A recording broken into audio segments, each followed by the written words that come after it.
Dear friends, welcome to Quest for Knowledge. In today's session, we are going to talk about Java 9 module system. It is a major change in Java 9. So let's begin today's video. So module system basically is the feature that is added to Java to collect Java packages and code into a single unit.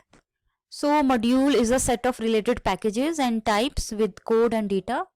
So when we talk about types, we are talking about Java classes and abstract classes, interfaces, etc. So all the types of Java, right? The reason module system is added to Java is size. As we know, JDK 8 or earlier versions are too heavy in size. In Java we have jar files. So we have number of jar files. For example, we have rt.jar file, and as we know, these jar files are too big to use in small devices and applications. So in Java 9, JDK is restructured into set of modules so that we can use only required modules for our project, right? So here you can see the JDK 8 and JDK 9 structure. So in JDK 8 we have this JRE folder, and this JRE folder contains all the jar files, and those jar files are too heavy, right? In case of JDK 9, we have this particular JMods folder. Inside this folder, we have number of modules, right? So accordingly, we can use modules in our project, right?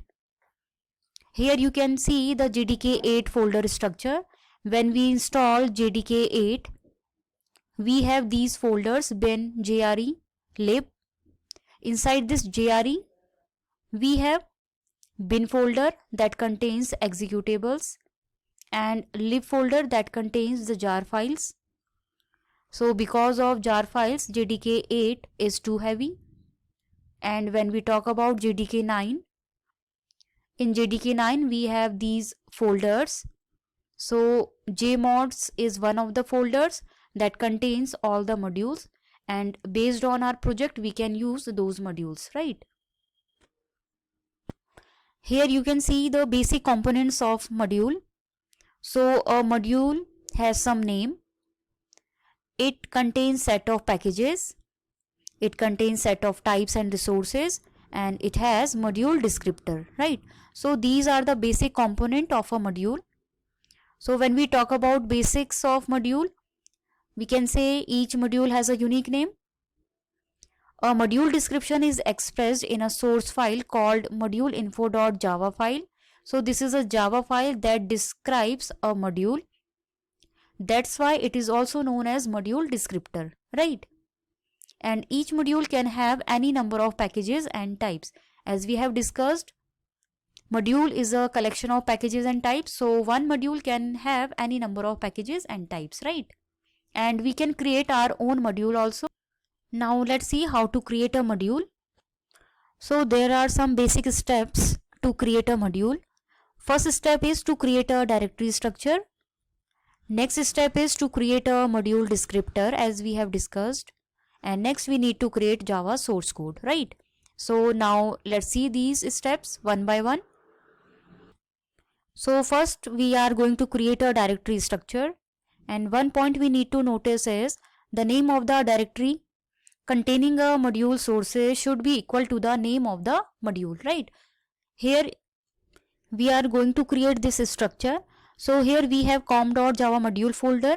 Inside this we have com, then Java module, right? And we are going to create these Java files inside this structure, right?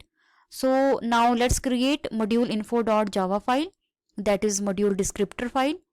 So inside this module descriptor file we are going to write module com.java module and then curly braces. So inside curly braces we are not writing anything, so this is empty module. So here this name should be the same as directory structure, so we are writing com.java module, right? Now let's create Java source code. So we have greeting.java file. Inside this Java file we are going to write this code. So first statement must be package statement. So here directory is com.java module. So we are writing package com.java module. That means this particular Java file is the part of this particular package. So inside this folder we are going to find this greeting.java file, right? Now we have class named greeting. Inside this we have main method, and we are going to print only one line, hello Java world, right? So basically this Java file is printing hello Java world, right? So far we have created the directory structure. Next we have created module descriptor, and at last we have created this Java source code. Now let's see how to compile Java module. So we have the command to compile module. So to compile the Java module, we need to write this command javac to compile, then -d option. Then we need to mention the folder, the module name. So here mods is the module name that is going to be create after this particular command. Next we are writing module source path. So here we are writing dot. So I am referring the current location. So here you can specify the source path, the path in which this particular module is going to be created.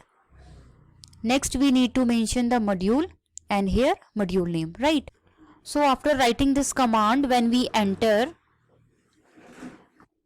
so you will see this folder structure after writing this command.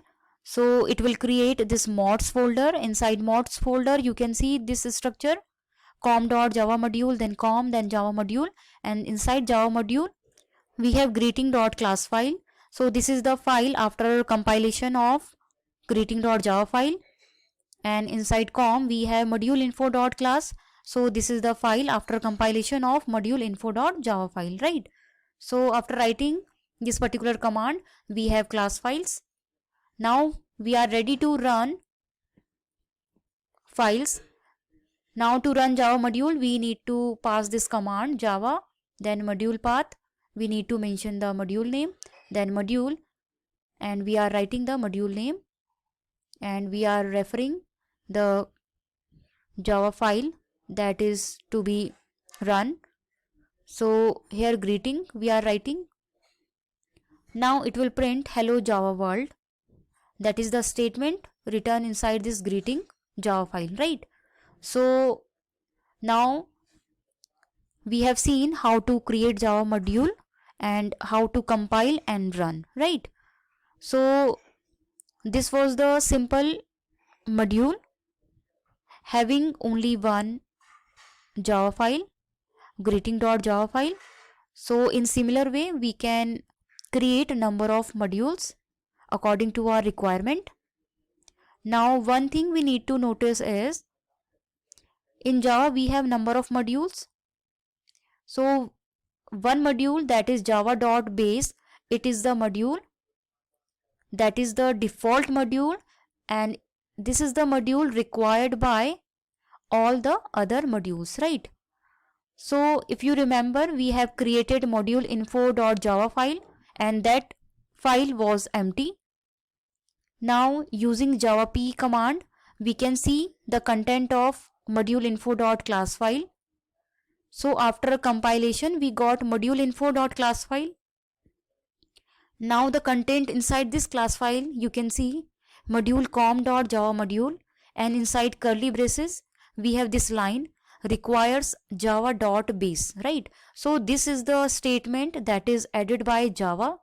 So this is the default module, right? So if we don't mention this line is added by Java because this is the default module, right?